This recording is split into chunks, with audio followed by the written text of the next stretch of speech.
اعوذ باللہ من الشیطان الرجیم، بسم اللہ الرحمن الرحیم۔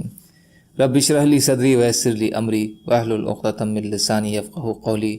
ریاض الصالحین حصہ اول، اللہ سے امید اور خواہشات کا بیان۔ حضرت ابو ہریرہ رضی اللہ تعالیٰ عنہ سے روایت ہے کہ میں نے رسول اللہ صلی اللہ علیہ وسلم کو فرماتے ہوئے سنا کہ اللہ تعالیٰ نے رحمت کے 100 حصے کیے، ان میں سے 99 اپنے پاس محفوظ رکھ لیے اور ایک حصہ زمین میں اتارا۔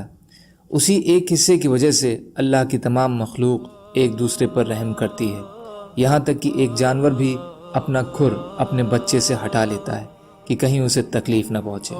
ایک اور روایت میں ہے کہ اللہ کے پاس 100 رحمتیں ہیں، اس نے ان میں سے ایک رحمت جناتوں، انسانوں، چوپایوں اور کیڑے مکوڑوں کے بیچ اتاری ہے، تو اسی ایک حصہ رحمت کی وجہ سے یہ ایک دوسرے پر نرمی کرتے ہیں اور رحم سے پیش آتے ہیں، اور اسی کی وجہ سے وحشی جانور اپنے بچے پر مہربانی کرتا ہے، اور اللہ نے 99 رحمتیں پیچھے رکھ چھوڑی ہیں جن کے ساتھ وہ قیامت والے دن اپنے بندوں پر رحم فرمائیں گے۔ بخاری اور مسلم۔ اور اس کو مسلم نے حضرت سلمان فارسی رضی اللہ تعالیٰ عنہ سے روایت کیا ہے کہ رسول اللہ صلی اللہ علیہ وسلم نے فرمایا، بے شک اللہ تعالیٰ کے پاس 100 رحمتیں ہیں، انہی میں سے ایک وہ رحمت ہے جس کی وجہ سے انسان آپس میں ایک دوسرے سے رحم کرتے ہیں، اور 99 رحمتیں قیامت کے دن کے لیے محفوظ ہیں۔ اور ایک روایت میں ہے کہ بے شک اللہ تعالیٰ نے جس دن آسمانوں اور زمین کو پیدا فرمایا 100 رحمتیں پیدا کیں، ہر رحمت اگر اس کا جسمانی وجود ہو تو اتنی ہے کہ آسمان اور زمین کے بیچ خالی جگہ کو پر کر دے۔ پھر ان میں سے ایک رحمت کو اس نے زمین میں رکھ دیا، تو اسی کی وجہ سے ماں اپنے بچے پر اور وحشی جانور اور پرندے ایک دوسرے پر رحم کرتے ہیں۔ تو جب قیامت کا دن ہوگا، اللہ تعالیٰ اپنی رحمت کو اس رحمت سے ساتھ ملا کر مکمل فرمائیں گے اور پھر اس کے ساتھ اپنے بندوں پر رحم کریں گے۔ فائدہ، اس سے معلوم ہوا کہ ایک دوسرے پر رحم اور پیار اور محبت کا معاملہ کرنا اللہ کو پسند ہے، اسی لیے اس نے رحمت کو یہ ایک حصہ دنیا میں نازل فرمایا۔ اور جو شخص اتنا سنگ دل ہو، جو لوگوں پر رحم نہ کرتا ہو، تو یہ ایک بڑی ناپسندیدہ چیز ہے۔ اس کے علاوہ اللہ کی رحمت سے محرومی کی علامت بھی ہے۔ اللہ تعالیٰ قیامت والے دن 100 رحمتوں کے ساتھ اپنے بندوں سے معاملہ فرمائیں گے، اسے یقیناً بندوں کے لیے بڑی امید اور زبردست خوشخبری ہے، لیکن جو اس بنیاد پر اس کی نافرمانی اور اس کی حدود کی پامالی اپنی عادت بنا لے، اس کے لیے اس کا غضب بھی اس دن بہت سخت ہوگا۔ اس لیے فرائض چھوڑنے اور منہ موڑنے سے رحمت الہی کی امید کڑوے بیج بو کر میٹھے پھل کی امید رکھنے کے جیسا ہے۔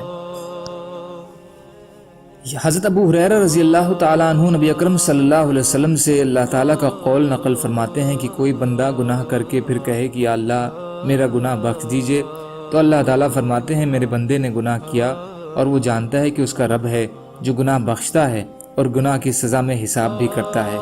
پھر وہ گناہ کرتا ہے اور کہتا ہے اے میرے رب میرا گناہ معاف فرما دیجیے۔ اللہ تعالیٰ فرماتے ہیں میرے بندے نے گناہ کیا اور اسے علم ہے کہ اس کا رب ہے جو گناہ معاف کرتا ہے اور گناہ کی وجہ سے گرفت بھی فرماتا ہے۔ پھر وہ گناہ کرتا ہے اور کہتا ہے اے میرے رب میرا گناہ معاف کر دیں۔ اللہ تعالیٰ فرماتے ہیں میرے بندے نے گناہ کیا اور وہ جانتا ہے کہ اس کا ایک رب ہے جو گناہ کو معاف بھی کر دیتا ہے اور اس کی وجہ سے گرفت بھی کرتا ہے۔ یقیناً میں نے اپنے بندے کو بخش دیا تو وہ جو چاہے کرے۔ بخاری مسلم۔ جو چاہے کرے کا مطلب ہے کہ جب تک وہ اس طرح کرے گا کہ گناہ کر کے توبہ کرتا رہے تو میں اسے بخشتا رہوں گا، اس لیے کہ توبہ اپنے پہلے سے گناہ کو ختم کر دیتی ہے۔ فائدہ، اس حدیث کا مطلب یہ ہے کہ جب تک ایک بندہ مومن کا دل احکام و فرائض الہی کے بارے میں نفرت کرنے سے پاک ہے، لیکن اس سے بار بار گناہ ہو جاتا ہے اور وہ ہر بار گناہ کے بعد بارگاہ الہی میں گڑ گڑاتا اور استغفار کرتا ہے، تو اللہ تعالیٰ اسے معاف فرماتے ہیں، کیونکہ یہ توبہ اور استغفار اس کے اصرار سے گریز کر رہا ہے اور اللہ کی پکڑ سے لرز رہا ہے، جس سے معلوم ہوتا ہے کہ اللہ کی عظمت سے اس کا دل بھرا ہے اور اس کے سامنے اپنے بندے ہونے میں اسے کوئی سنکوچ نہیں ہے، اور بندے کی یہ خوبی ایسی ہے کہ اللہ اسے پسند فرماتے ہیں۔ اس لیے وہ فرماتا ہے کہ بندہ جب تک ونمرتا سے میرے سامنے جھکتا رہے گا میں اسے معاف کرتا رہوں گا۔ اس کے برعکس ایک بندہ وہ ہے جو بار بار گناہ کرتا ہے، پھر نہ توبہ استغفار کرتا ہے اور نہ اللہ کے حساب کا کوئی اندیشہ اس کے دل میں ہے۔ ظاہر ہے کہ یہ شخص بندہ مومن سے ایک دم الٹ ہے، اس کے ساتھ اللہ کا معاملہ بھی اس سے الگ ہوگا۔ پہلا کردار ایک بندہ مومن کا ہے جس پر اللہ تعالیٰ گناہ کے باوجود اپنی خوشی ظاہر فرماتے ہیں، اور دوسرا کردار ایک باغی اور ایک سرکش کا ہے جس کے لیے اس نے سخت عذاب تیار کر رکھا ہے۔ سبحان اللہ و بحمدہ، سبحانک اللہم و بحمدک، اشہد ان لا الہ الا انت، استغفرک و اتوب الیک۔ سبحان ربک رب العزت عما یصفون وسلام علی المرسلین والحمد للہ رب العالمین برحمتک یا ارحم الراحمین۔ لا الہ الا اللہ محمد رسول اللہ۔